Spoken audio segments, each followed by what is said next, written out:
I really think that when it comes to body transformation, nutrition is really quite simple. So we think of body transformation. I want you all to first assume and recognize that a body transformation is the exact same thing as muscle building, right? So don't separate in your brain body transformation being something different than muscle building.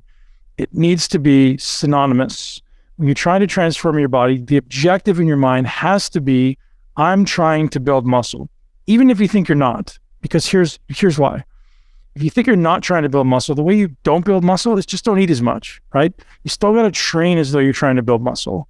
That should still be the goal, right? Because muscle building is metabolically more expensive, and ultimately it's going to help shape your body more effectively, right? So we want to create a metabolic turnover inside the cell. So if we're just training with strength training or low volume training or low intensity training, we're not going to create a turnover, like an energy turnover inside the cell. Objectively, we're trying to improve the mitochondria and the cytosol's ability to produce energy per unit time.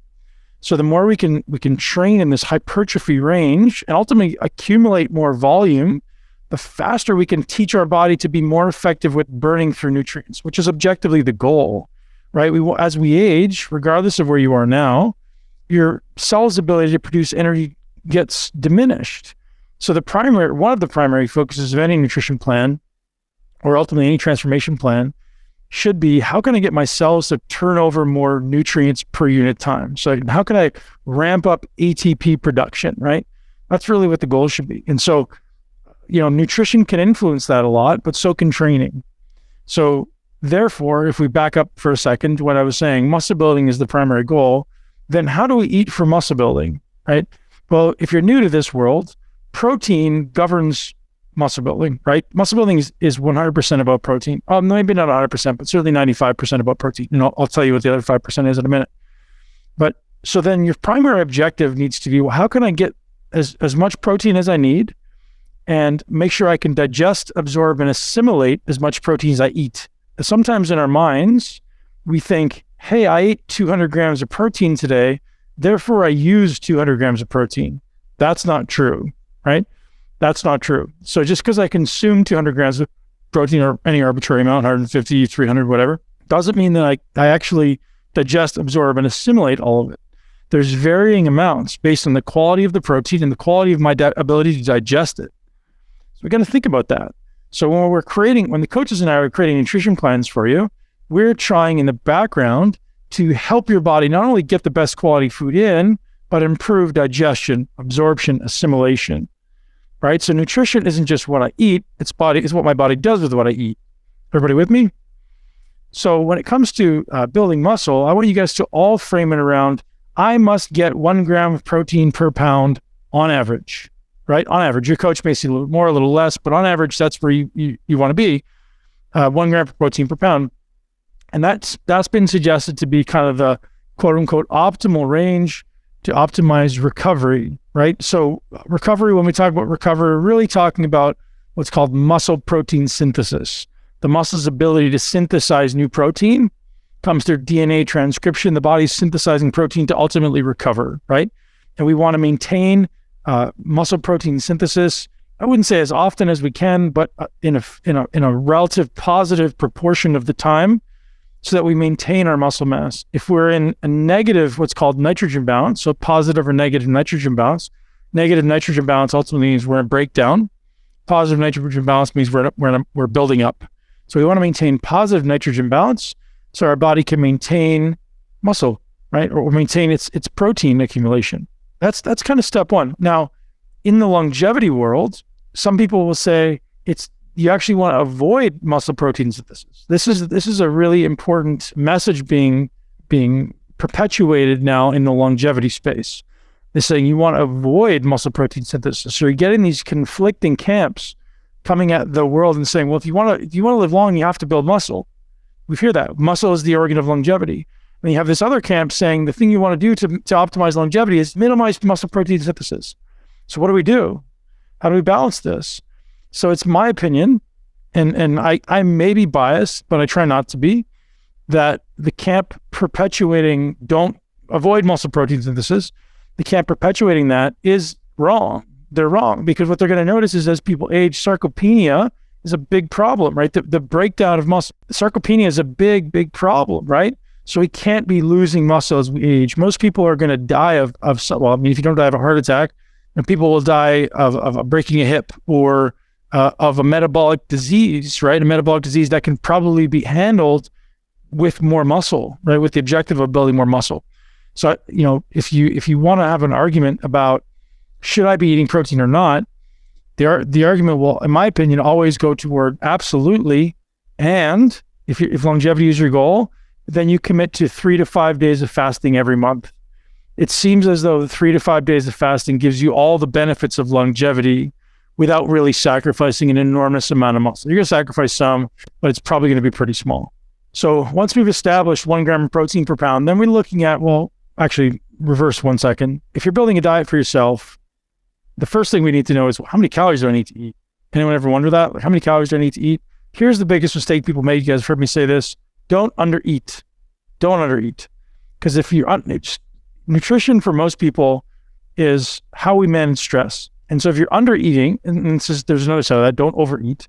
But if you're undereating, typically many people are going to become stressed, become hungry, change their relationship with food to where it becomes a binge and purge, or certainly a binging relationship where they overeat. So our approach is we don't starve people. We put you in a slight caloric deficit, 10% maybe, right? 10% caloric deficit. And then we burn off calories, right? So when we're looking to change our body composition, we have 2 opportunities to do so. It's either we consume less or we expend more. That's kind of it. Protein stays the same. And then within the other calories, we either expend more or we consume less. But we think it should be a small decrease in consumption and a significant increase in, or at least not, maybe a significant increase in expenditure. And when I say maybe an increase, it's because if you do too much, again, your body's going to ramp up your desire to eat more food because your body's trying to maintain homeostasis, right? So this is why this is a journey and not a destination. You guys, if you want to be in great shape for the rest of your life, you've got to fall in love with the process and not hate it. How many people here can say they legitimately hate thinking about losing fat? So you want to create this relationship with like health, where it's just, I'm always just going to eat healthy. I'm just always going to feel good. I'm not going to deprive myself. I'm going to make sure that I'm relatively healthy all the time.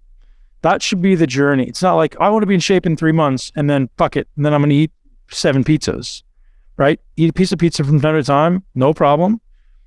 Just make sure that you are psychologically not creating a negative relationship with exercise, a negative relationship with nutrition, a negative relationship with being healthy.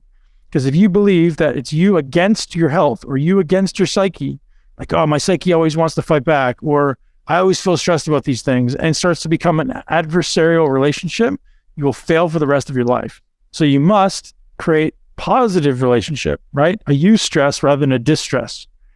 So how many of you guys love to exercise? Does anyone dread it? Honestly, does anyone dread it? It's okay if you do. Nothing wrong with it, because we can solve for that problem, right? So if you dread exercise, if you dread eating good food, if you dread the idea of going for a walk, tell your coach, these are all things we can support you with. We can absolutely get you to the point where you love it. No question, right? We work on this stuff as coaches. We're like, hey, behavior change is a big thing. We want you to learn to love your life, to, that's what I say, live the greatest life in a body you love. But it's like, you got to love the things you do. It's important because you'll do it more often, won't you? Okay, so coming back to nutrition, determine your calories. How many calories you should be eating a day? We all have what's called a basal metabolic rate, BMR, which is what we burn in a coma, right? You sit in a coma, you burn that much. So for me, it's probably 2,700 calories. I burn that in a coma. And then what do I stack on top of that? We call it our total daily expenditure. So for me, that's probably somewhere between 3,100 and 3,300 calories. That's what I burn every day on average when I'm not hugely active. Just giving you my numbers. So I'm 235, 240 pounds right now. So I'll eat about 240, 250 protein every day. And then so that's 1,000 calories on average. So that leaves me with about 2,100 calories remaining to have from carbs and fats. All right. So I can eat 2,100 calories from carbs and fats personally, not you, personally, and not add any muscle, not any fat. So where do they come from? Carbs or fats? Answer, it depends on how hard I train that day.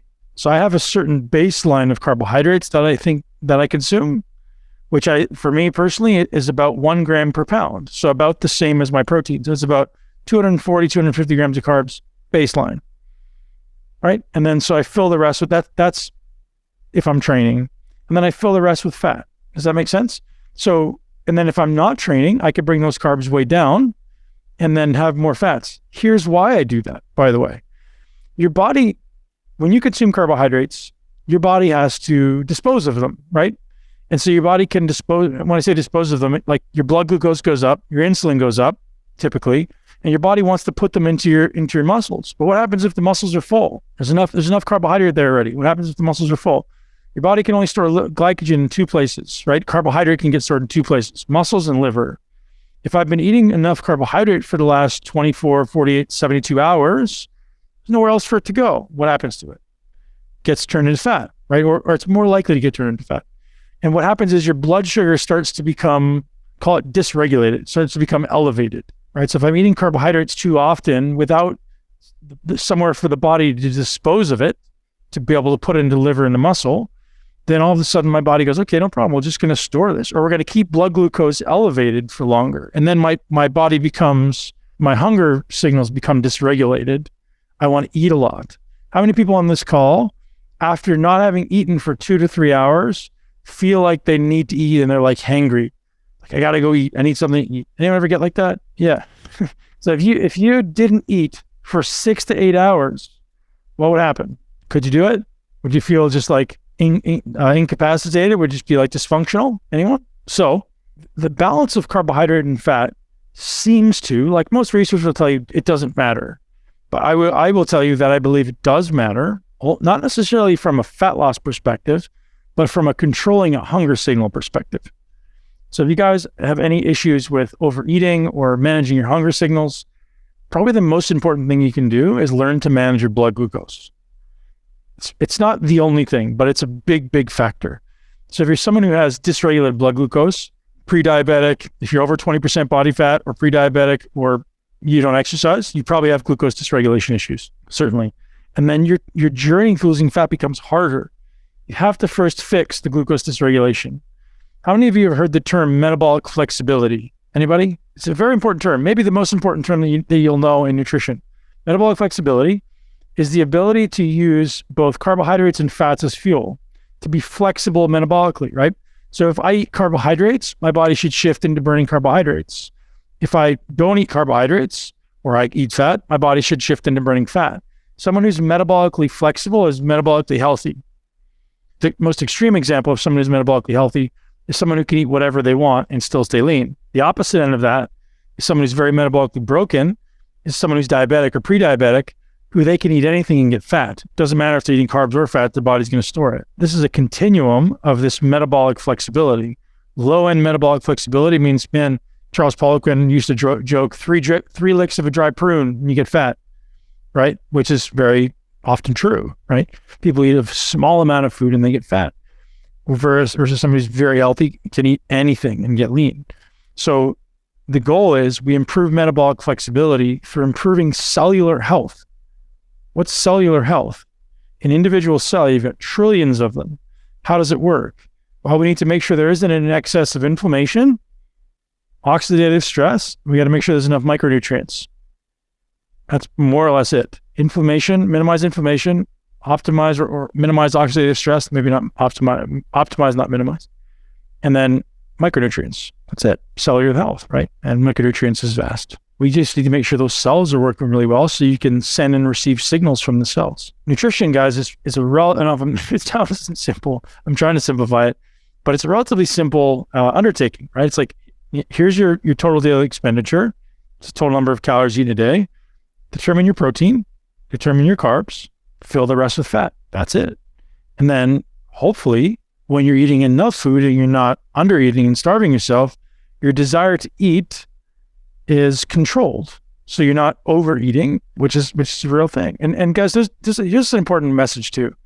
There's an enormous, I'll repeat, enormous genetic component to appetite. So for someone who goes, oh, I can't believe someone can't stick to their diet, you're not in their brain, right? There's an enormous genetic component to adherence, enormous. Some people have enormous insatiable appetites. That is not their fault. It's genetic. And some people like, I don't want to eat, man. Like I gotta force feed myself, right? And then there's some people who are just like, I can eat if I want or not eat if I want.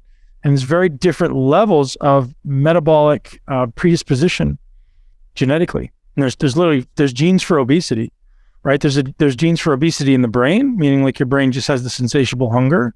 There's genes for obesity in fat accumulation.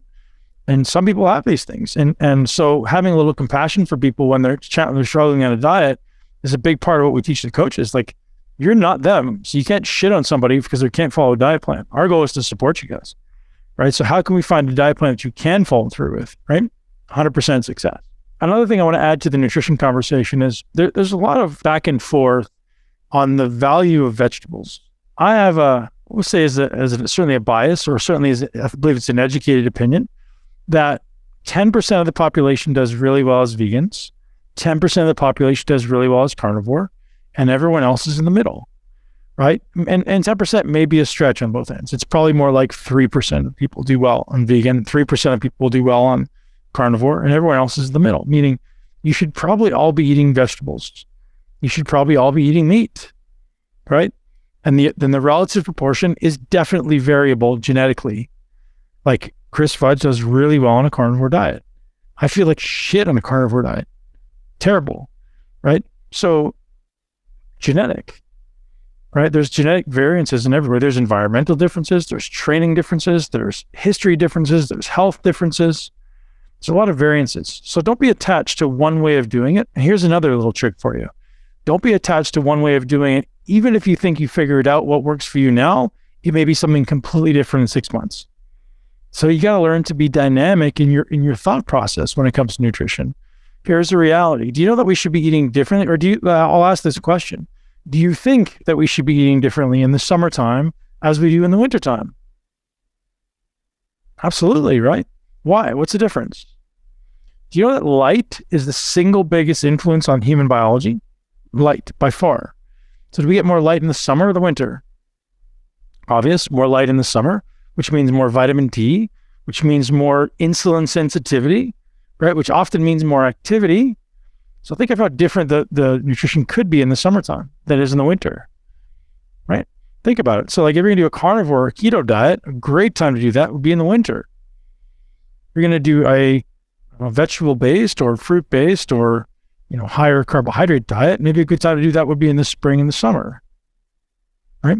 So again, there's many levels to the decision-making process, right? Is it at the time of year is a big thing, but also so is the goal, right? Because if you have a goal in the wintertime to get shredded, well then that's a different consideration. Like, hey, I need to follow this specific diet, or I'm going to follow this specific diet. But just don't be dogmatic about your approach. Find what works for you. Like, learn to connect with your body.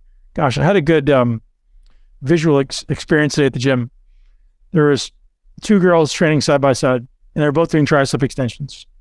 And one of them was looking like this. She's doing a tricep extension. She's looking around. She's kind of moving her body. She's looking all around. Like, okay, that's interesting. So, and you look at the other one, and she was like focused, body was tight, doing this like perfect tricep push down. She looked like, like she should be a model for one of our videos. And so I'm looking at these people. And so just from the information I've given you there in the last 30 seconds, one's kind of looking around a little bit loose, a little bit relaxed. And the other one's like rigid, tight, not tight in a way that's like, she looks athletic. She's like focused. What do I automatically, maybe this is just me being judgmental, but what do I automatically assume I know about that person? Isn't it interesting that we can probably make some assumptions about their personalities, not necessarily in a bad way, but the way that you train becomes a part of your character. And obviously the way your character becomes part of the way you train. But I find it's so interesting to think that many people are so disconnected from their body, and training is such a great opportunity to connect with your body, right? So when it comes to like feeling, well, how do I feel after I eat chicken as compared to steak? Can anyone tell me that? Is anyone like, hey man, I feel better when I eat steak than when I eat chicken? Chris feels better when he eats organ meats, right? But like you've got to dial into that. And so one of the greatest takeaways you guys are going to get from this coaching community is to constantly poke you and harp on this opportunity you have in front of you every day to improve your connection to yourself. And that doesn't mean something weird about like, I want you to be, self-love. Cool, self-love is great. But what I'm specifically referring to is the ability to feel what's happening inside your body minute to minute. What's going on in my stomach? What's going on in my heart? What's going on in my muscles? What's going on in my breathing? How's my muscle tone? Right? Can you guys instantaneously, minute to minute, connect with that? Because if you can connect with it, you can change it. And realize all our emotional states are simply physiological signatures, right? It's like a state that the body is in. You can change it if you learn how to feel it. All food is a dopamine hit. So evolutionarily, we got rewarded when we pursued food and we got it. We got a reward in our brain, like, go do more of this. So the food itself becomes a reward. Food is a variable reward, meaning a Twinkie certainly is going to give you more dopamine than a chicken breast. Because it's why specifically will it? Because it's high calorie. Anything that's high calorie is going to give you more dopamine than something that's low calorie. Your brain goes, that's got sugar and fat and salt. Get more of that. So we have food chemists who literally build foods based on your brain centers getting a bigger hit of dopamine. You have scientists sitting in the lab right this second, figuring out ways to manipulate your brain every minute. And so what happens is the bigger the dopamine hit we get from food, the more we want it. So we start creating these attachments to what are called hyperpalatable foods. Hyperpalatable food is things that ultimately have a specific combination of fat, sugar, salt, and often crunch. They'll manipulate the texture so you can really create. Your brain gets this huge amount of dopamine. You're like, I want more of that. Coffee also gives you dopamine for all coffee addicts out there. Caffeine gives you dopamine. So learning how to control dopamine is going to be very important. Now, again, here's another thing. Dopamine is very individual genetically also. Some people get huge amounts of dopamine spikes from food and coffee and drugs. Other people don't. So they may be less likely to be addicted. So it's very interesting to acknowledge, again, the individual variances that people get when they eat those foods. They're like, for some people, like they're very prone to being drug addicts or food addicts. Some people are like, no, I'm just not, right? What's the difference? Your brain is different. So if you know that you're someone who's prone to being addicted to Twinkies or any type of food, what's the secret? Don't start. The only way, right? Some people can have a bite and be good. Some people can, once they start, they just want it all.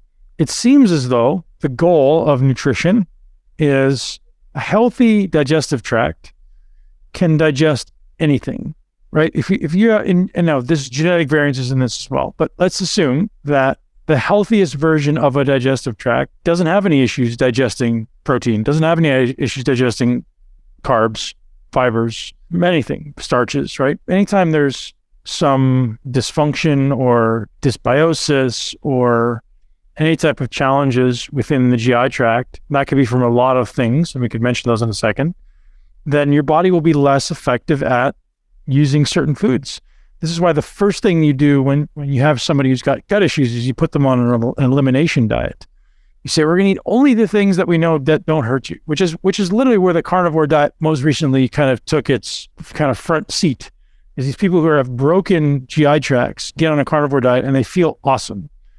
That's like people are healing autoimmunity and they're healing like arthritis and things like this. They're just because they had broken GI tracts to begin with. So the goal, I think, is like we want to be able to digest everything, and it may take eliminating everything, stripping it way back, and then healing it and slowly reintroducing stuff. Thanks for listening to the Muscle Intelligence Podcast. For full episode guides with important takeaways and bonus resources, head over to muscleintelligence.com/learn.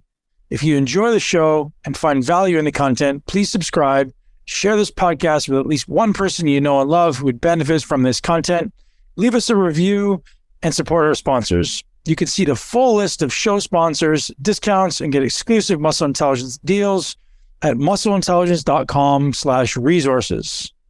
to join our private community and get VIP access to my master classes, upcoming muscle camps, and other resources that we don't post anywhere else, head to muscleintelligence.com/community. Most of all, thank you very much for your trust, for your time, and most importantly, for supporting health and fitness in this world. Enjoy your day, and I look forward to seeing you here next week. Thank you so much for tuning into Muscle Intelligence. If you enjoyed today's episode, please be sure to share it with at least one person you know. And make sure you're subscribed so you never miss an episode. This podcast is for information purposes only. The statements and views on this podcast are not medical advice. This podcast, including Ben Pakulski and the producers, disclaim responsibility for any possible adverse effects from the use of information contained herein. Opinions of guests are their own, and this podcast does not endorse or accept responsibility for statements made by guests. This podcast does not make any representations or warranties about guest qualifications or credibility. This podcast may contain paid endorsements or advertisements for products or services. Individuals on this podcast may have a direct or indirect financial interest in products or services referred to herein. If you think you have a medical problem, consult a licensed physician.